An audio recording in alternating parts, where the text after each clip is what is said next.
She had a ring of gold and a 3-year-old and a house with a wooden fence. The doctors tried and the family cried 'cause it didn't make no sense. But somewhere deep inside she knew God knew better.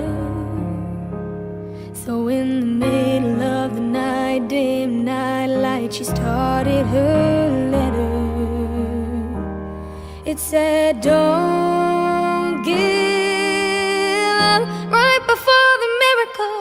Don't let this world turn you cold and cynical. Take these words, write them on your heart. Let your light shine through the dark. And when you think you've had enough, keep looking up.